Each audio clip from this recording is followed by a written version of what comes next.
Hello दोस्तों, हर हर महादेव। सावन मास की व्रत कथा अध्याय 2।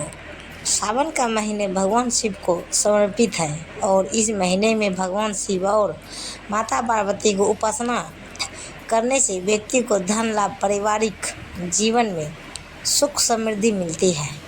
साथ ही दोस्तों, सावन के इस महीने में जो भी व्यक्ति व्रत करते हैं उसकी इच्छा पूरी होती है और व्यक्ति की इस जन्म में सभी सुखों का भोग कर अंत में शिव धाम में वापस मिलता है और ना अनजाने में किए हुए पापों की से मुक्ति मिलती है। भगवान शिव बोले, हे महाभाग सनत कुमार, तुमने मुझसे जो श्रावण मास के विषय में पूछा है वह अत्यंत उचित और पुण्यकारी है।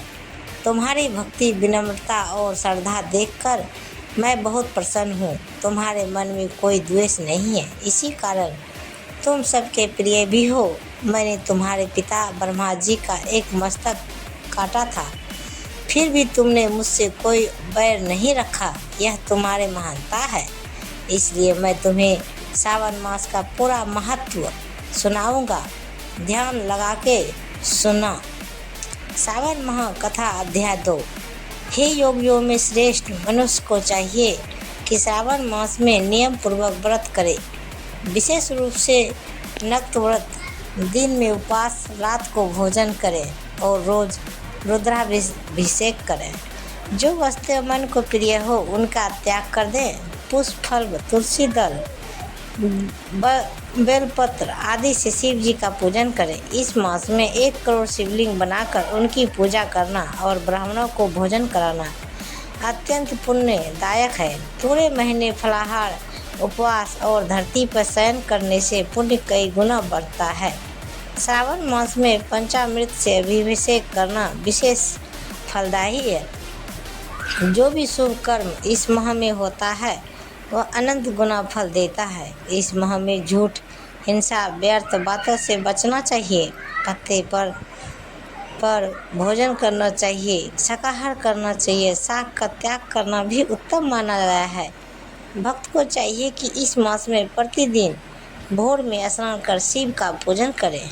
इस महीने किया गया मंत्र जप, रुद्राक्ष जप, गायत्री जप या वेद पाठ निश्चित रूप से सिद्धि प्रदान करता है।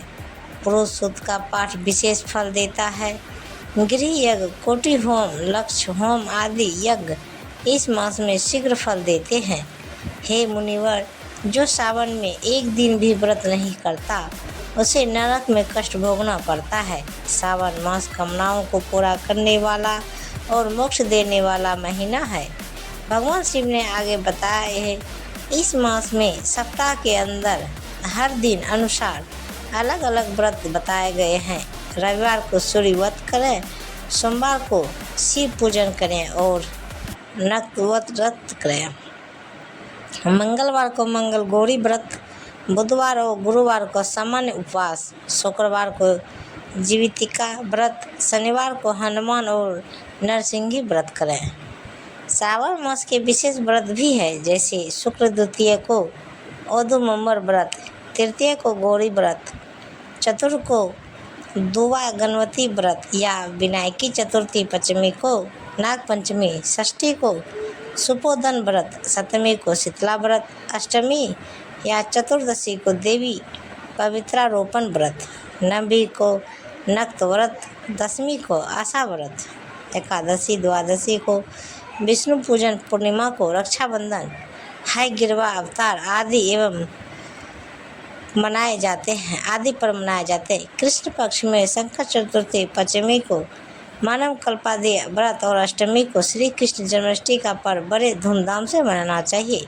श्रावण मास की अमावस्या को पिठोरा व्रत होता है। इसी माह में सूर्यदेव गर्भस्थी नाम से पूजनीय होते हैं। अगस्त मुनि का उदय भी इसी महीने में होता है। अगस्त को अर्घ्य देना चाहिए।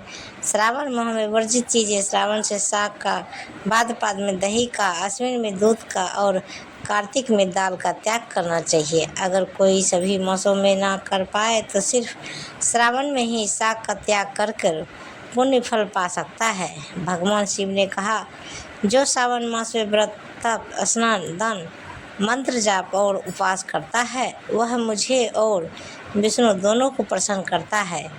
मेरे और विष्णु में कोई भेद नहीं, जो भेद करता है वह दुख पाता है। इसलिए हे सनत कुमार, सावन मास में पूरी श्रद्धा से धर्म आचरण करो। इस प्रकार भगवान विष्णु की कृपा से सावन मास का दूसरा अध्याय समाप्त हुआ। दोस्तों, तो यह कहानी आप सबको कैसी लगी कृपया हमें कमेंट बॉक्स में ज़रूर बताइए।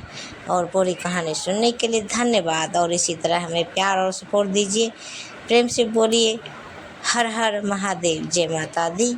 ऐसे ही वीडियो देखने के लिए हमारे चैनल को सब्सक्राइब करें और वीडियो को लाइक ज़रूर करें। और दोस्तों, जो अभी तक हमारे चैनल सब्सक्राइब नहीं किए प्लीज़ हमारे चैनल को सब्सक्राइब ज़रूर करें। तो दोस्तों, मिलते हैं अगले वीडियो के साथ।